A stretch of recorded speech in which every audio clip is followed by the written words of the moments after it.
Hello, welcome to my show, the Creating the Podcast Legacy Show with, I have Tina as my guest today, and she's full of vibration energy here, so that's cool. She must get it from somewhere. I don't know where she finds it, but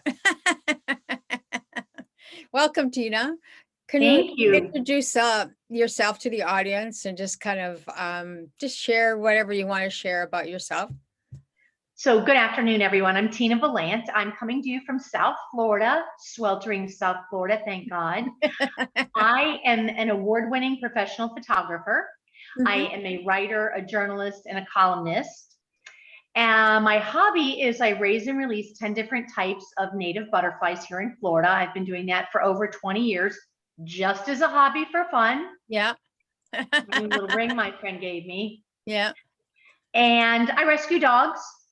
And I just like a people person. I am a longtime speaker, influencer. I am very active on social media. I happen to be in love with TikTok this past year. So you can find me there too. Yeah. Okay, cool. So Tina, tell us a little bit about kind of, I know, are you raising butterflies? Is that becoming more of a mainstream thing for you, or you still do love doing your photography? Oh, it is strictly a hobby. The butterflies pay very little. In fact, it costs a lot of time. But I got interested in it. In fact, I just wrote an article that'll be in one of the local papers. Over, I think 23 years ago, my grandfather had passed away. And one of my friends who's Native American told me that I would get a sign from him via a butterfly, probably a monarch, that he had reached the other side and things were okay. And it gave me such great comfort to think of that. And I love animals and I love nature. That's a lot of my photography. So it gave me great comfort in doing that. And then we had gone to his service. It was down in Homestead, Florida, like just south of Miami. Yeah. And I told my husband before we left the service, we were going to the celebration of life at a restaurant. And I said, well, I'm just going to take a couple minutes and stay outside here for a little bit and just, take in the day. And something caught my eye off to the side, and it was a monarch coming right toward me, swirled around twice and went straight up.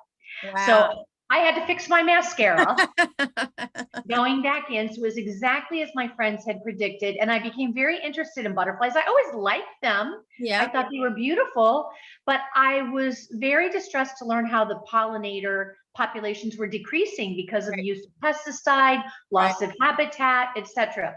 So I started raising monarchs. I released 36 my first year. Yeah. And I haven't tallied up 2020 yet, but I now do 10 different kinds. And I even did have 2 tobacco hornworm capsules right now, just to get them off my husband's tomato plants so I enclose them. So I do a new species I added last year was the orange barred sulfur, which is really cool. But it is such a wonderful thing to watch the metamorphosis process and share it with people around the world. And I do dedications. I do a lot on TikTok, gratis. I've never charged, nor will I. I can release a butterfly in someone's name, and it's like their soul taking flight on the next chapter. And it gives the families and friends great comfort and joy, and I'm delighted to do it. Right. Wow. Wow. That's incredible. That's incredible. So tell us a little bit about your photography then. So people ask me, oh, how long have you been doing this? And I'm in my late 50s. Yeah. And I became a photographer in 7th grade. I had a Polaroid camera. I'm the oldest of 4 children. And the funniest thing I can tell you is my husband says, you're a good photographer, but really you just like bossing people around. I'm like, yes, I do. Yeah. Because guess what? If you look good in your images, I look good. Right. Because most people don't know what is their best side. Mine is my left. That's only 30% of the population. Most people don't know their best side. They're all used to doing like the stupid pageant arm and, crazy things. So we'll talk more about the faux pas, as I call them. But since 7th grade, I was in the yearbook committee and through high school. And the photography bug bit me and it never left. It's funny you were sharing that story when you're grade 7, because I was kind of doing that too. I had a camera running around taking pictures, but I never picked it up as a, more of a business part of it, but it's more like a hobby, and like your butterflies. And I still don't do anything with cameras. So anyway, so it's never too late. It's never too late. Yeah, I'm sure. when I get old, I can do that. So tell us a little bit about type of clients you like to work with and with your whatever business whatever you want to talk about. So Well, what are I'm your sure, I'm sure like most people last year, we all got the rug pulled out from under us. I lost 4 big weddings. I yeah. lost a huge conference that I had some branding sessions that I Mhm. was scheduled to photograph. I was scheduled to speak at the conference, Right. and like everyone had the rug pulled out from under me. So Right. really had to pivot. I am just starting to ease back in. I mean, I'm in Florida. We're Mhm. pretty, we have the sunshine. We're pretty Yeah. healthy. We keep our immunity up, etc. So, and smartly, if I Right. go in the grocery store, yes, I wear a mask, Yeah. but I'm not wearing a mask outside walking the dogs. No. I see people doing that, and I'm just like, not my circus and not my monkey. But so I had to pivot. Right. So I did, I think 4 authors recently for their book jacket covers, and Okay. that's also for their social media. But last year when I pivoted, I started doing a lot of image and reputation management. And a Okay. lot of people don't realize how imperative your profile image is. Right. If you don't have a compelling profile image, if you're wearing sunglasses and people can't see your eyes, they can't connect with you. Right. If you're sitting in your car, it doesn't look professional. Your Yeah. car is not a photo studio. Yeah. So I'm not saying you can't take a decent selfie, but there are definitely do's and don'ts to it. So I Right. started doing a lot of image and reputation management where I could go into someone's social media, Mhm. look at not just their photos, Mhm. but their images, what they're saying and how they're saying, because what you put out there in social media and how you put it out and where you put it out can affect your business, your income, your reputation, your credit score, and your relationships. Yeah. Yeah. No, because they're looking at somebody, and if they can't see that person, it's sort of like, well, why would I want to even talk to you? Or you're going for a job interview, and let me tell you, now all the employers, they look on your social media. And Right. I had a young person tell me, oh, well, they can't get in, my page is private. Honey, they can get in. Yeah. If they want to get in and you're dancing on a bar, you're not getting hired Yeah. unless you're applying to be a dancer. Yeah, it is really amazing. It's just I remember when I was first getting into social media, and a lot of people would come to me, Marilyn, what do you about this? What should I do? I says, go get a good headshot, professional headshot. And they would go, oh, why? And I says, because, that's you, that's your brand, that's who you are, and it's amazing.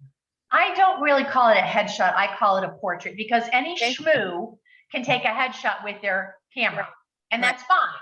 Right. But a portrait it has forethought. I coach you on what to wear, the Mhm. location, your expression, your better angles, the type of accessories you're going to wear. Mhm. What do you really want to say? When I first start working with a client, I say, I want you to have in your mind 3 adjectives that you want people to think of when they see that new portrait of you.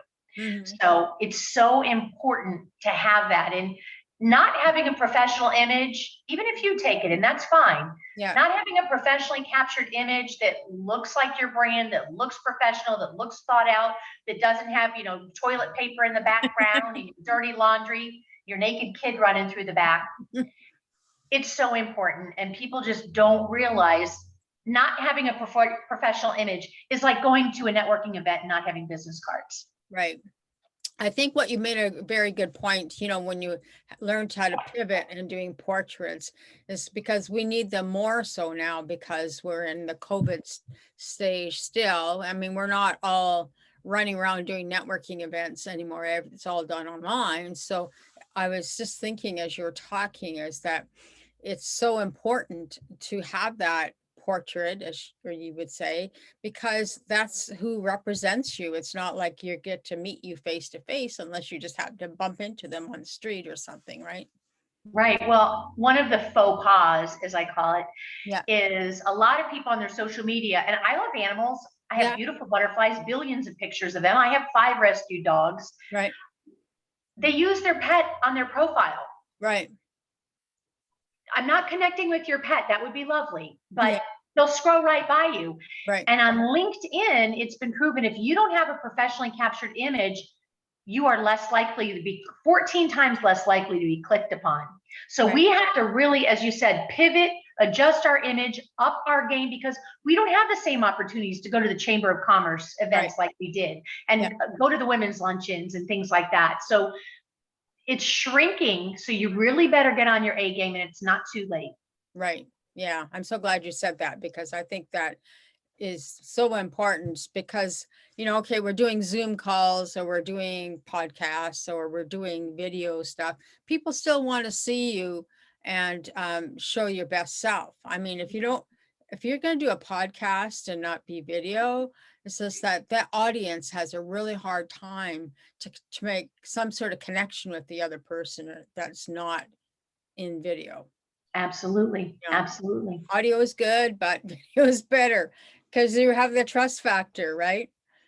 Well, that's, do you know how we started using portraits in our business? It started, I want to say, toward the late 80s. Remember, all the realtors would have the picture, of them with their corded phone. They were making the deal. And it really wasn't a vanity situation. I was the director of marketing for a huge real estate conglomerate down here in Florida, Arvida, for those of you that are in Florida. And I remember it was the time of glamour shots. And I was like, your pictures look great, but unless you look like that every day, the whole point of using your portrait in your marketing is familiarity and credibility. When you show up to the listing appointment, they know that's who you are. Right. So another faux pas, I'm giving a lot of them away, is if you've changed your look, you've changed your hair color, you've drastically changed your hairstyle, you've gained or lost weight, you need to look like the current representation of who you are. Right. Yeah. Yeah. Absolutely. I have another friend on the other side of the spectrum, and she changes her profile picture like every week. And I'm like, that just looks like you're a little self-absorbed. So one thing you can do, especially in your social media, I have gotten away from the book of face and more into LinkedIn and some of the other networking things. But whenever you change your profile image, and I would say every 30 to 60, no less than 90 days, change your profile image 30 to 60 days, because as soon as you change that profile image, you're going to get new views, new looks, new whatever. Even if you go back to an older image that still looks like you, oh, I didn't see that, or I didn't notice that, or they weren't on the page then. It's going to attract people to your page, and that's where you can put your current offering, your current news, if you're offering a class or a webinar, because you're going to start getting the eyeballs on your page. You've created interest. Right. Yeah, very good tip with that. I don't know if I have so many professional photos, but I'll have to look. But anyway, it's always working out. So what do you think some of the biggest challenges you have with your clients? Just not updating, or not looking like they should be updated? Or I just did a dear friend of mine who is a journalist, and she's pretty well known. I won't drop her name, but very dear friend of mine. Okay, so photographers, what we do is we look at faces. People say, oh, what do you first notice? Yeah, I could notice your pretty eyes. I'm looking at bones. I'm looking at how your brows shape your eye, and what could I possibly suggest to improve your image or bring out the beauty within? Because like butterflies, most people don't see the beauty, and there is something uniquely beautiful about every face. And we're not taught that. So to me, is making someone really feel confident, but you've got to entrust me. You've got to, I tell people, generally speaking, we do a pre-session color coaching call. Avoid wearing black, white, or gray. I would not really want to wear a print in a portrait, because it's busy and you're looking at me, but I knew I would be sitting on this white chair in a lot of white. Plus, where do we get to go anymore that I get to wear this dress? So I had multiple benefits to what I chose to wear today, because I knew it would make me stand out. So a solid color is best. Avoiding black, white, or gray. Anytime I get a call to do a family portrait and people are like, oh, we want to do it on the beach. Okay. What were you thinking of wearing? We're going to wear white button downs and jeans. Call someone else. It's so overdone. And unless you're that Mediterranean coloring with the dark skin, dark hair, dark eyes, white is going to wash you out. And on screen, White can upset the color balance when it's under you. It can make you look very green or sallow, and you Right. don't want that. Right. So things I run into is, people that I want to do, it's your picture. You can be naked if you want. You can wear black. You could, if that's what you want to wear, you can, but Yeah. I'm not going to be responsible for the result. And when we reshoot it, yes, you're paying me again. Yeah. So when I have the best results, it's like when you go to get your hair cut. Right. And the guy sits down, what are we doing? I said, just do your job, make me look good. I don't want super short hair. Yeah. I do, because it's kind of long right now. But when you entrust someone that you like their work, listen to what they're telling you. I had a friend come over the other day, and 10 years older than me, with this long hair, and it's not flattering. Yeah. It's pulled back, and she looks very big here because there's no contrast between the jawline and here. So it's like you just know it makes her look heavier. Right. So if you don't ask me, I'm not going to tell you. I'm making that in my head, of course, when I'm seeing you and thinking like, wow, I could mold that piece of clay and really bring out the beauty. So my biggest challenge is, and if they want to do it their way, it's their picture and they have to look at it, and I just zip it and take the picture and do the best job I can. Right. But I think the key is, like with Marilyn, like you said, you've got to entrust who you're working with. Right. Yeah. You got to have a team of people that are around you and that all want to work with you, and, you're able to help each other out, refer each other. Because, and it's back to the being kind to yourself too, like if you're looking good and you feel good about yourself and you have a good image or portrait, as you would say. Yeah, I know it's changing my language. So then what happens is that, you're tend to attract more people that want to be with you, rather than, because your energy shifts, right? Absolutely. When you look and feel your best and you're putting out the best representation of yourself, who are you going to attract? The people that are the best representation of themselves. Right. Right. Yeah. It's all energy. I know it's hard for some people to grasp that, but it's so true. So can you give us some examples of clients you've worked with that were really good, or people you really like to work with? Well, I photograph weddings and events, people and pets. Okay. So I run the gamut from doing professional portraiture, family images. In fact, I just had someone text me last week. I photographed their family in 2003. And the mother is now, and I think the kids were in their mid 40s. Yeah. And now both parents are gone. And she said, we just found, she goes, I had 2 of those pictures. And she goes, now, do you still have them? Yes, I have them. They're negatives in my warehouse. I don't carry them with me. So you don't really realize how important pictures become.